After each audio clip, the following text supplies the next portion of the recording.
Learning target 8 is using those identities we talked about yesterday, half angle and double angle identities, to verify identities. Again, these are like learning target 6. You at least have a starting point. And actually, you're on your note sheet. I'm going to go from the bottom to the top, just I think you can start with something easier and get to something a little more difficult. So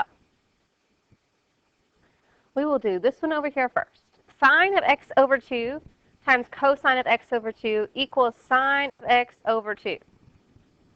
Anytime you see an x over 2, you should realize, hopefully, that you have a half angle identity.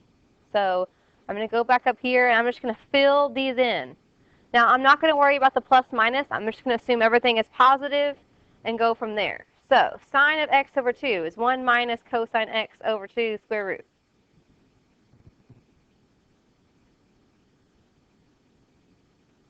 And then cosine x is the square root of 1 plus cosine x over 2.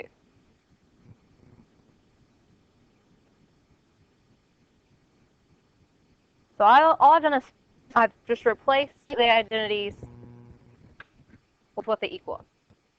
Now, when you're multiplying radicals, you can multiply what's underneath the square root symbols. So I can multiply 1 minus cosine x times 1 plus cosine x. You'll have to FOIL. So you get 1. Now, the middle terms would be positive cosine x and negative cosine x, so those would cancel out. And then negative cosine x times cosine x is negative cosine squared x. Then the denominator, 2 times 2 is 4. Now, if we take a look at what we're trying to get to, we're trying to get sine x over 2. Well, that means I need sine in the problem. And I have 1 minus cosine squared. But I need sine somehow to be in the problem. So if you go back to using your Pythagorean identities, sine squared plus cosine squared equals 1. And if you rewrite this, you get sine squared x equals 1 minus cosine squared x. So wherever I see a 1 minus cosine squared, I can replace that with a sine squared. So that's what I'm going to do. So I've got sine squared x over 4. And now I need to take the square root of the numerator and the denominator. So the square root of sine squared is just sine. And the square root of 4 is 2. And I was trying to show that sine x over 2 is what we're trying to get to. So there we go. Again, if you replace the identities, it's not so bad.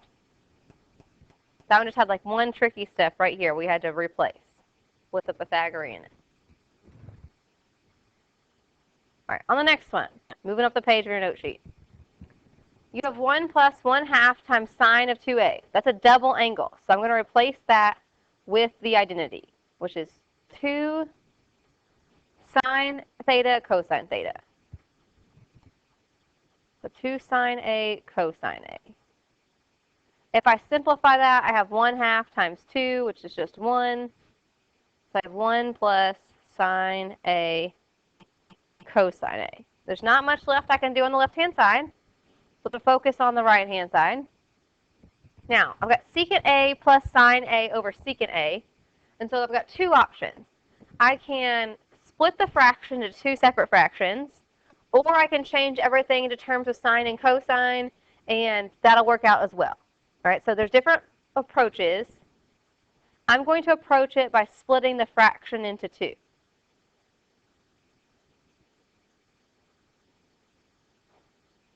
So you have secant a over secant a plus sine a over secant a. Just split the fraction apart. Well, secant a over secant a is just 1. And then I have sine a over secant a. And I'm trying to get sine a cosine a. So I need to have cosine in the problem. So I need to rewrite secant as 1 over cosine.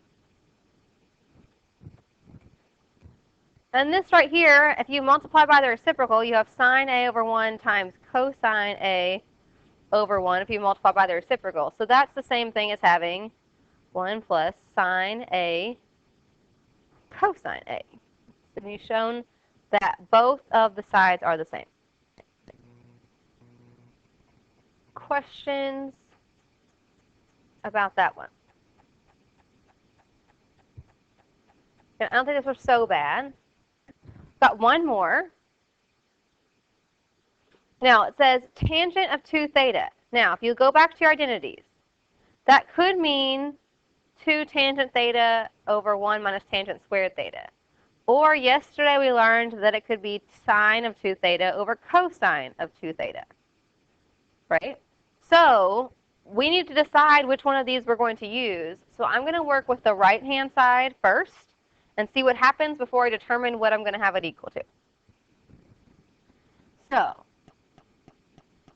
I have 2. Since I need to figure out what's happening, I'm going to go ahead and change all this to sines and cosines. So cosine theta over sine theta, and then minus sine theta over cosine theta.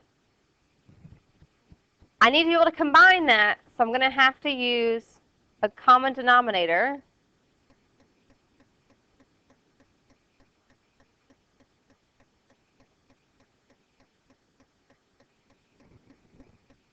So I've got 2 over cosine times cosine is cosine squared. Sine times sine is sine squared. All over sine theta cosine theta. And so I have a fraction divided by a fraction, so I have 2 divided by a fraction, so we're going to rewrite that by multiplying by the reciprocal.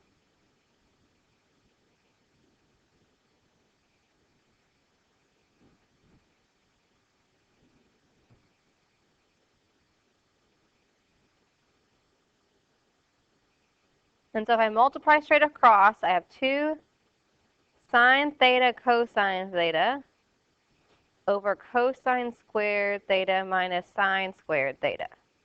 Now I know it just looks like more of a mess, but if we go back and look at our identities, 2 sine theta cosine theta is sine 2 theta.